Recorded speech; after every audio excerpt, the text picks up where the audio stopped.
అలిగావా చిట్టి చిలక దిగవా నేల వంక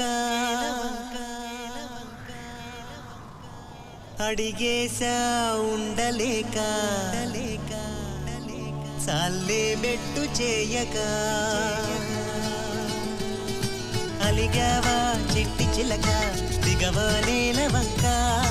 అడిగేశా ఉండలేక చాలే బెట్టు చేయక అవుననుకో గోరువంక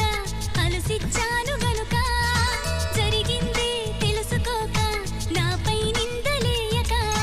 నీకే నీ ఊసుకోక నాదే నేరమనక నిజమంటే వాదించక అలిగావా చిట్టి చిలక దిగవా నేల వంక అడిగేశా ఉండలేక చాలే బెట్టు చేయక